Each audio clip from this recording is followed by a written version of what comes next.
É comum em todas as áreas ver profissionais com diferentes perfis trabalhando juntos. E para que a equipe possa fluir, trabalhar, funcionar em harmonia, é importante identificar o tipo de temperamento de cada indivíduo e tentar tirar proveito dessas características. Isso tudo é assunto de um talk show e um workshop que acontece amanhã aqui na capital com a participação do psiquiatra e neurocientista Diogo Lara, que está aqui conosco novamente. Sempre muito bom lhe receber. Tudo bem, doutor Diogo? Tudo ótimo.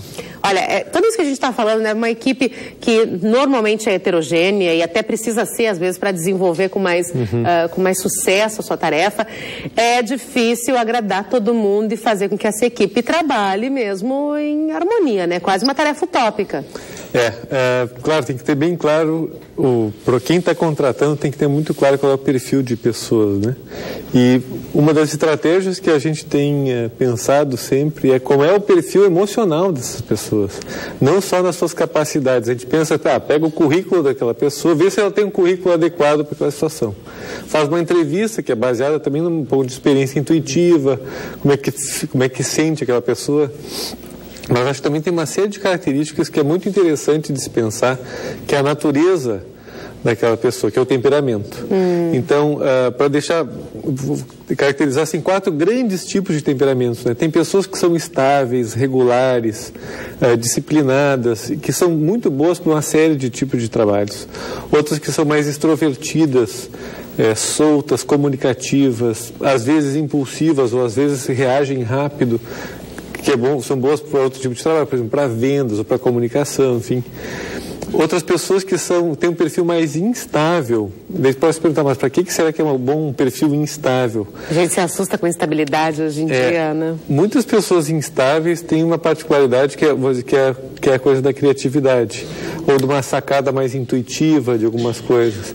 Então, tem que poder aproveitar também aquele perfil que é, vamos dizer assim, alguns tipos de criatividade precisa ter uma mente um pouquinho mais caótica, vamos chamar assim. Não pode ser tudo certinho, né? Quem é muito, muito certinho é bom para organizar, para resolver algumas coisas e tal, mas não é tão bom para criar.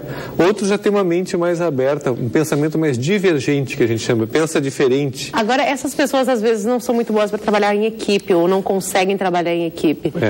Se tentam inserir, se formam uma equipe à parte. Daí tem uma outra coisa que eu acho que é interessante. Bom, só para finalizar, tem um quarto grupo que é de pessoas mais introvertidas.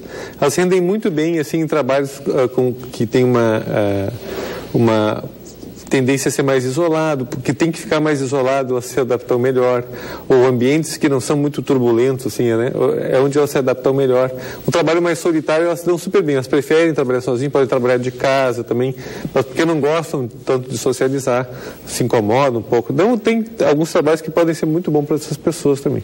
Então, tendo isso em mente, né, esses tipos, é importante também as pessoas terem a consciência de que eles têm características diferentes. E um dos exemplos, por exemplo, das pessoas instáveis, que às vezes é um pouco difícil, algumas pessoas instáveis funcionam muito mal de manhã. Então, quer pegar e fazer uma reunião às 8 da manhã para definir aquelas coisas ali, daqui a pouco aquela pessoa não vai render.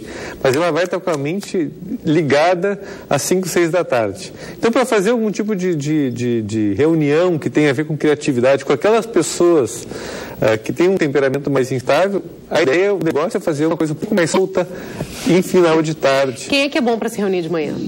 Quem é que funciona de manhã? Os estáveis. Os estáveis, aqueles que acordam 6, 7 da manhã, automaticamente sem despertador. Que são mais ou menos 40% da população que tem temperamentos estáveis. É mesmo, e o resto é instável. E depois tem 20% de cada um desses outros tipos. Mais ou menos 20% de cada um dos outros tipos. Então, ou seja... São aqueles que equilibram os estáveis. As pessoas são diferentes. Eu digo, no futebol a gente vê isso, né? Com alguma clareza. Eu digo, o atacante geralmente, claro que tem, não é sempre, mas assim, geralmente são os atacantes, são os caras mais impulsivos, que desafiam o treinador, que não são tão afim da regra, ou que avançam. Bom, os caras não viram que ia entrar em impedimento, é porque eles estão sempre olhando com a possibilidade de ganhar eles não têm uma coisa de cautela, atenção, né? Eles estão no negócio, eles querem botar a bola no gol. Então, é um perfil mais arrojado, mais exibido, né? Agora, já o zagueiro tende a ser um cara cauteloso, ele vou seguir as ordens do professor, né? Tende a ter um perfil mais equilibrado, vamos dizer assim, né? Eu digo assim, às vezes tem alguns zagueiros que têm temperamentos de atacantes e não dão certo. Mas eu não vou falar nomes aqui, né? Ou perfis, assim...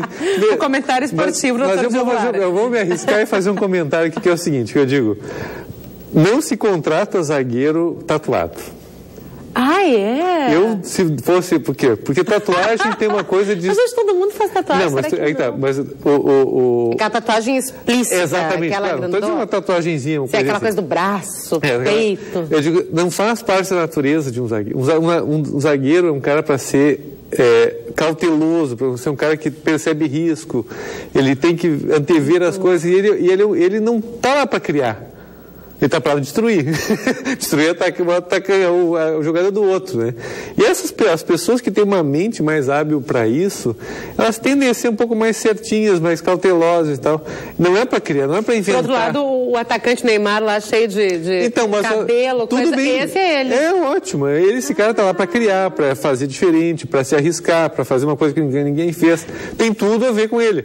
Agora, se o zagueiro começa a inventar muito cabelo, desconfia. Que ele não está querendo, ele está querendo. É um zagueiro que quer ser atacante. Não desconfia do futebol dele. Desconfia de que ele talvez esteja mal colocado naquela Olha aqui, ó, então é o seguinte, com essa definição do Dr. Diogo Lara, ele resumiu o talk show e o workshop de amanhã. Vamos dar o serviço? Então, o talk show é amanhã às 19h15 na Amhiggs. Eu vou apresentar esse modelo de temperamento e o workshop vai ser dia 9 e 10 de agosto. As informações podem ser estão no site do www.sbdc.com.br, Sociedade Brasileira de Desenvolvimento Comportamental, que é essa parceria com o pessoal de coaching e tal, que tem uma ligação de neurociência, psiquiatria e coaching que está se fazendo. Nunca mais verei um jogo do mesmo jeito. Doutor João, muito obrigada.